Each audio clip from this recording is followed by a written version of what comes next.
সপ্তশৃঙ্গের পর এবার সত্যরূপ সিদ্ধান্তের ৭ আগ্নেয়গিরি জয়ে সারা ভারতের সঙ্গে বহরমপুরবাসীও আনন্দিত।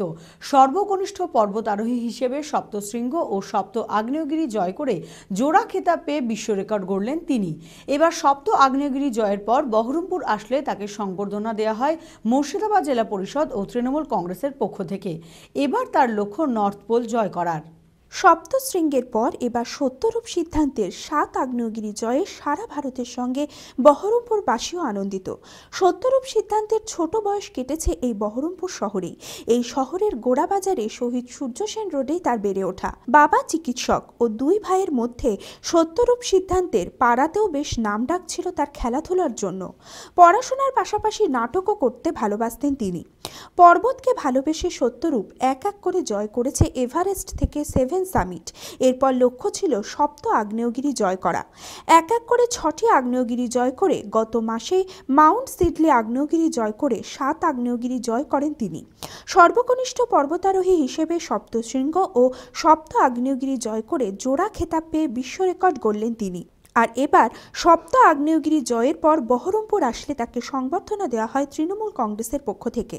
ডোমকলের পৌরপিতা সৌমিক হোসেনের উপস্থিতিতে তাকে সম্মান জ্ঞাপন করা হয়। আর এই সাফল্য জেলাবাসীর কাছে অত্যন্ত গর্বের বলে জানান সৌমিক হোসেন।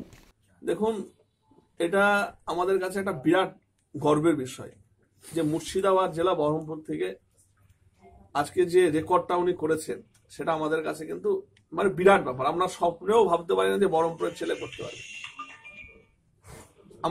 আমরা সবসময় জানি যে মুর্শিদাবাদের ছেলে মেয়েদের ট্যালেন্ট আছে, তারা সুযোগ পেলে অনেক কিছু করতে পারে। এবং আমাদের নেতা অভিষেক বন্দ্যোপাধ্যায় কালকে আমাকে বলেছে যে তুমি ইমিডিয়েট ব্যবস্থা করো, যেটা আমাদের শুধু মুর্শিদাবাদ জেলার না, আমাদের রাজ্যের গর্ব। এটা গিনিস বুকে নাম উঠতে চলেছে। তাই সবসময় এই প্রতিভাটা যাতে আরো বড় জায়গায় যায়, আরো বড়, তার জন্য আমরা সবসময় ওনার পাশে আছি। এবং আমাদের এটা গর্বের যে ওনার পাশে যদি আমরা থাকতে পারি তাহলে এটা আমাদের কাছে কিন্তু বিরাট ব্যাপার। তাই আমি আজকে সকলকে কথা দিয়েছি যে ওনার পাশে সবসময় আমরা আছি। এবং ওনার যে এই প্রতিভা, এর আগে আমরা অরিজিৎ সিংকে আমাদের জেলার গর্ব, আমাদের জেলা থেকে উঠে এসেছে। তারপরে দ্বিতীয় আমাদের ভাই। এটা আমাদের কাছে একটা বিরাট ব্যাপার। আমি যতটাই বলবো সবটাই কম। আজকে আমরা খুবই তাড়াতাড়ি অল্প সময়ের মধ্যে আমরা একটা ল্যাপটপ যেন চলার ক্ষেত্রে কাজে লাগে এবং 50,000 টাকা আমাদের নেতা অভিষেক বন্দ্যোপাধ্যায়ের পক্ষ থেকে এটা পাঠিয়েছে। এবং আগামী দিনে যা যা অসুবিধা হবে আমরা কিন্তু সবসময় ওনার পাশে থাকবো। এদিন মুর্শিদাবাদ জেলা পরিষদের সভাধিপতি মোশাররফ হোসেনের উপস্থিতিতে সম্মানিত করা হয় সত্যরূপ সিদ্ধান্তকে। নানা প্রতিকূলতা পেরিয়ে দুর্গম শৃঙ্গজয়ের অভিজ্ঞতা সাংবাদিক বৈঠকের মাধ্যমে সকলকে জানান তিনি। সত্যরূপের এই সাফল্য জেলাবাসীর কাছে অত্যন্ত গর্বের। জেলার বিভিন্ন স্কুলের ছাত্রছাত্রীদের অনুপ্রাণিত করতে সত্যরূপ সিদ্ধান্তকে নিয়ে কর্মশালা করার পরিকল্পনা নেওয়া যেতে পারে বলে জানান জেলা পরিষদের অতিরিক্ত জেলা শাসক সুদীপ্ত পোড়েল। জেলা পরিষদে সত্যরূপ সিদ্ধান্ত এসছেন, এটা খুব একটা গৌরবের বিষয়। উনি আমাদের জেলাবাসী, সবচেয়ে বড় কথা একজন বাঙালি এবং ভারতবর্ষেরও মুখ উজ্জ্বল করেছেন, দেশের মুখ উজ্জ্বল করেছেন। তার একটা অপূর্ণ আর একটা বিষয় আছে, সেটা হচ্ছে উত্তর মেরুতে যাওয়া। আমরা আশা করব আগামী দিনে সবার সহযোগিতা নিয়ে সেখানে পৌঁছাবে। আজকে উনি দীর্ঘক্ষণ ধরে আমাদের মধ্যে আছেন এবং তার যে এই খুব কঠিন একটা যাত্রা, সেই নিয়ে মন্ত্রমুগ্ধের মতো আমরা শুনলাম যে কীভাবে দক্ষিণ মেরুতে তিনি পৌঁছেছেন, কীভাবে এভারেস্টে পৌঁছেছেন, সেগুলো আমরা সবাই শুনলাম। আগামী দিনে আশা করি আমাদের জেলা পরিষদে অনেক বিদ্যালয় আছে, মাধ্যমিক শিক্ষাকেন্দ্র এবং শিশু শিক্ষাকেন্দ্র প্রচুর আছে। সেই সব বাচ্চাদের কাছে এগুলো আমরা শোনাতে পারলে তারা নিশ্চয়ই আগামী দিনে এই ধরনের কাজ করার জন্য বা জীবনে সাফল্য পাওয়ার জন্য তারা খুব উৎসাহিত হবে। এই ধরনের একটা কর্মশালা আমাদের করার ইচ্ছা রইল। আর জেলার কাছে এই সম্মান পেয়ে অত্যন্ত আপ্লুত বলে জানান সত্যরূপ সিদ্ধান্ত। তিনি বলেন, মুর্শিদাবাদের ছেলে মেয়েদের মধ্যে একাধিক প্রতিভা রয়েছে, তাদের স্বপ্নকে বাড়তে দিতে হবে, তবেই তারা সাফল্যের শিখরে এগিয়ে যাবে। এবং সকলের উৎসাহে এবার নর্থ পোল জয় করে আরও একটি বিশ্ব রেকর্ড করে আবারও ভারত তথা মুর্শিদাবাদের নাম উজ্জ্বল করার প্রত্যাশা রাখছেন তিনি। আমার প্রচন্ড ইচ্ছা এবং পিকলুদা শুভম কুমার মজুমদার এখানে থাকেন, আমাদের মধ্যে ঘন্টার পর ঘন্টা এই নিয়ে কথা হয়।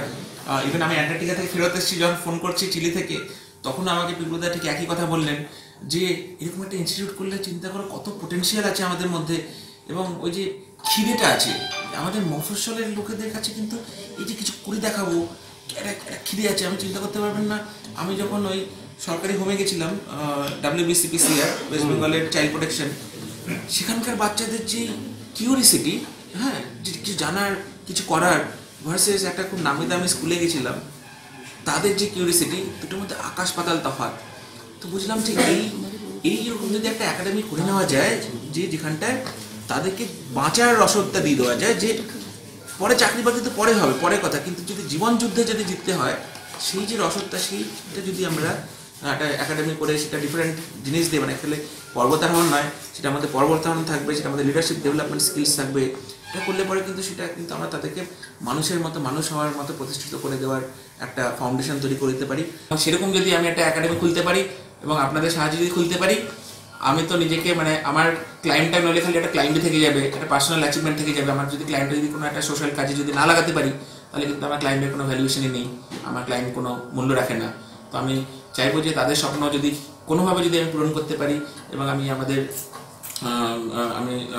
দাদাকে বললাম যে যদি কোনো প্রয়োজন, যে কোনো সময় যদি আমি যদি কোনো হেল্প করতে পারি, আমি কিন্তু সবসময় অ্যাভেলেবেল। আপনি একটু আগে থেকে যদি বলে রাখেন, আমি কিন্তু ব্যাঙ্গালোরে থাকলেও, কর্মসূত্রে ব্যাঙ্গালোরে থাকলেও কিন্তু আমি এখানে এসে আপনাদের সাহায্য করব। আপনারা দেখছেন TV24 বাংলা। TV24 বাংলার সমস্ত খবরের আপডেট পেতে ইউটিউবে সাবস্ক্রাইব করুন TV24 বাংলা চ্যানেলটিকে, এবং সাবস্ক্রাইবের পর অবশ্যই বেল আইকনটি একবার ক্লিক করুন। কমেন্টস আর শেয়ার করতে ভুলবেন না। TV24